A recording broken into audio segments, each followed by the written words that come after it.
यहां पर मत्ती का सुसमाचार 6 अध्याय उसके 9वें वचन में प्रभु यीशु मसीह हमें एक रीति सिखा रहे हैं प्रार्थना करने की। देखिए यहां पर प्रभु यीशु मसीह क्या रीति सिखा रहे हैं। यहां प्रभु यीशु मसीह कह रहे हैं तुम इस रीति से प्रार्थना किया करो, हे हमारे पिता तू जो स्वर्ग में है, तेरा नाम पवित्र माना जाए, तेरा राज्य आए, तेरी इच्छा जैसे स्वर्ग में पूरी होती है वैसे पृथ्वी पर भी हो।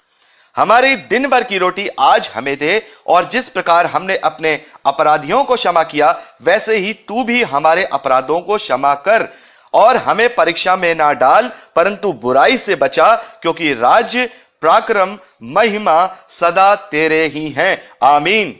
इसलिए यदि तुम मनुष्य के अपराध क्षमा करोगे तो तुम्हारा स्वर्गीय पिता भी तुम्हें क्षमा करेगा, और यदि तुम मनुष्यों के अपराध क्षमा ना करोगे तो तुम्हारा पिता भी तुम्हारे अपराध क्षमा ना करेगा। तो हमने यहां पर एक रीति सीखी जो प्रभु यीशु मसीह ने हमें प्रार्थना की रीति सिखाई। और यह रीति, बहुत से लोग कहते हैं बड़ी छोटी सी एक प्रार्थना है। ये अगर हम कह रहे हैं कि आप कोई भी प्रार्थना मत करिए, पूरे दिन कुछ भी प्रार्थना मत करिए, ना चंगाई के लिए प्रार्थना करिए, ना ही आप अपनी चीजों के लिए प्रार्थना करिए, ना ही आवश्यकताओं के लिए प्रार्थना करिए, किसी भी चीज के लिए प्रार्थना मत करिए। लेकिन आप अगर सुबह और शाम अगर छोटी सी आंख बंद करके हृदय के साथ अगर परमेश्वर से ये प्रार्थना करते हैं तो इन चीजों इनमें वो सारी चीजें सम्मिलित हो जाती हैं, जो चाहे वो आपकी आवश्यकताएं हो, चाहे वो आपकी दुर्बलताएं हो, चाहे वो आपकी समस्याएं हो। तो देखिए पहले क्या है, पहले हम जो पढ़ रहे हैं कि हे हमारे पिता तू जो स्वर्ग में है, तेरा नाम पवित्र माना जाए, तेरा राज्य आए, तेरी इच्छा जैसे स्वर्ग में पूरी होती है वैसे ही पृथ्वी पर भी हो। तो यहां जो हम ये जो बातें करते हैं, यहां पर हम परमेश्वर की बड़ाई की बातें कर रहे हैं। यानी कि जब भी हम प्रार्थना किया करें तो सबसे पहले परमेश्वर की धन्यवादी और उसकी इच्छा को ऊपर करके उसकी बड़ाई को क्या करें। देखिए यहां फॉर्मेट, एक प्रार्थना करने का फॉर्मेट है कि जब भी प्रार्थना शुरू करें किसी भी प्रकार की, इस प्रार्थना से हट करके अगर हम किसी विषय के लिए प्रार्थना कर रहे हैं तो सबसे पहले हम परमेश्वर की बड़ाई करें,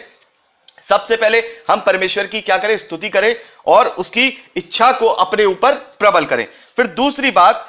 हमारे दिन भर की रोटी आज हमें दे, और यहां पर जो है हमारे दिन भर की रोटी आज हमें दे, ये एक शब्द अपनी आवश्यकताओं को पूरा करने के लिए कहा गया है। तो उसके बाद जो आप परमेश्वर से अपने जिस विषय के लिए प्रार्थना कर रहे हैं वो विषय परमेश्वर के सामने रखिए। और यहां पर जो आज हमें दिन भर की रोटी आज हमें दे, इसके अंदर वो सारी चीजें होती हैं, वो परमेश्वर के वचन की रोटी भी है, और वो संसारिक जो रोटी है वो भी है, जो संसारिक आवश्यकताएं हैं वो भी है, जो संसारिक समस्याएं हैं वो उनका निवारण भी है। हमें दिन भर की रोटी आज हमें दे का मतलब हमें सब चीज जो चाहे वो वचन के द्वारा हो, चाहे वो सारे जो हमारी शारीरिक आवश्यकताएं हो वो हमें दे। यहां पर हमने मांग लिया। अब देखिए तीसरी बात वो क्या कह रहे हैं कि जिस प्रकार से हमने अपने अपराधियों को क्षमा किया वैसे ही तू हमारे अपराधों को क्षमा कर। यानी कि यहां पर तीसरी बात ये आ रही है कि हम अपना जितने भी हमने पिछले बीते दिनों में या पिछले बीते दिन में जितने भी जाने अनजाने परमेश्वर के विरोध में कार्य किए हैं उनकी हम क्षमा मांगे कि परमेश्वर मैं जानता हूं जाने अनजाने मैंने तेरे विरोध में जरूर कार्य किया होगा, उनकी क्षमा मांगे, उन पापों का अंगीकार करें, और जो भी हमने गलत कार्य किए हैं वो परमेश्वर के सामने अंगीकार करके उसकी क्षमा मांगे। लेकिन एक बात और यहां पे जुड़ी है कि जिस प्रकार हमने अपने अपराधियों को क्षमा किया है वैसे ही तू हमारे अपराधों को क्षमा कर। यानी कि रोज अपने आप को इस बात से जांचें कि कहीं हमारे दिल में किसी के लिए विरोध तो नहीं बाकी बचा है।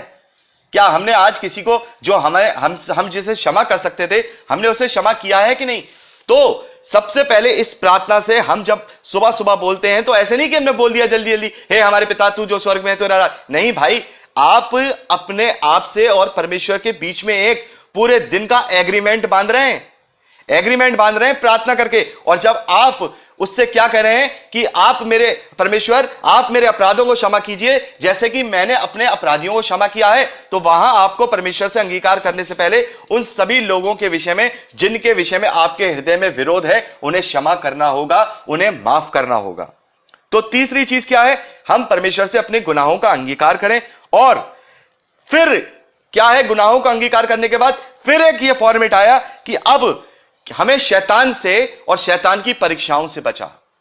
हमें इस सांसारिक अभिलाषाओं से बचाने के लिए प्रार्थना करनी है, ताकि हम जब परमेश्वर से अपने संबंध को जोड़ लें तो अपने दृढ़ को मजबूत कर लें, अपने चारों तरफ प्रार्थनाओं का ऐसा घेरा बांध लें कि शैतान की कोई भी चाल हमारे जीवन के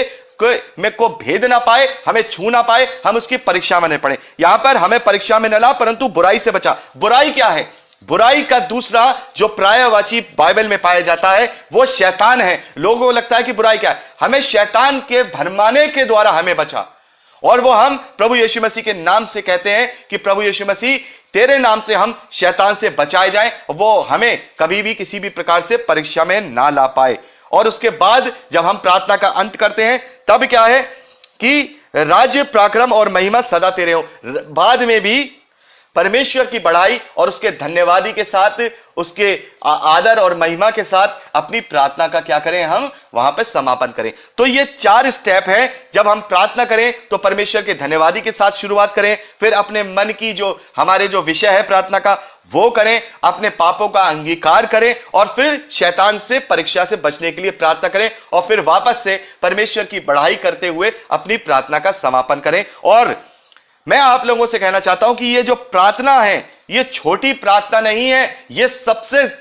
मैं इसको क्या मानता हूं, क्योंकि प्रभु यीशु मसीह ने कुछ भी हमें इस तरीके से किसी चीज में हमें नहीं सिखाई, कोई रीति नहीं सिखाई, कोई रीति रिवाज नहीं सिखाए, लेकिन प्रभु यीशु मसीह ने हमें जो प्रार्थना करने की जो ये शब्द सिखाए हैं, ये प्रभु यीशु मसीह ने हमें सिखाए हैं। और लोग इसको वह बहुत ही अदरवाइज लेते हैं, लेकिन मैं कहता हूं कि हमारी दिनचर्या में हम जो भी प्रार्थना करते हैं वो अगर हम ना भी करते हैं, हम किसी विशेष जो स्पेशल चीज के लिए हम प्रार्थना कर रहे हैं, किसी विषय के लिए प्रार्थना कर रहे हैं, वो प्रार्थनाओं से भी ज्यादा अगर कोई प्रार्थना प्रभावी है तो जैसा हमारे प्रभु यीशु मसीह ने हमें सिखाया है, यह प्रार्थना प्रभावी है। अगर हम इस ही प्रार्थना को अपने जीवन में सुबह और शाम जब भी घर से निकले तब यह प्रार्थना पढ़े, आराम से करें, फीलिंग के साथ, सोच के साथ, ऐसे नहीं जल्दी जल्दी भड़बड़ कर दिया, नहीं, बड़ी सोच के साथ एक एक शब्द को एक एक एग्रीमेंट के साथ परमेश्वर के साथ सुबह अपने उठने के बाद इस प्रार्थना को करें, और फिर जब हम घर पर लौट के आए सोते समय तब इस प्रार्थना को करें, और वो सारी चीजें याद करें कि प्रभु हमारे किसका मेरे बारे में विरोध है, मैं उसे क्षमा करता हूं, आज जो जो तूने मेरे लिए सब चीजें की उसका मैं धन्यवाद करता हूं, शायद आज जो मुझसे गलतियां हुई प्रभु तू मुझे क्षमा कर, मैं हो सकता है जाने अनजाने मैंने तेरे विरोध में कोई कार्य किया हो। तो ये सारी चीजें जो है हमें परमेश्वर से जोड़ती हैं, और ये प्रार्थना करने का जो फॉर्मेट है प्रभु यीशु मसीह ने हम लोगों को दे दिया कि हम इस प्रकार से प्रार्थना किया करें।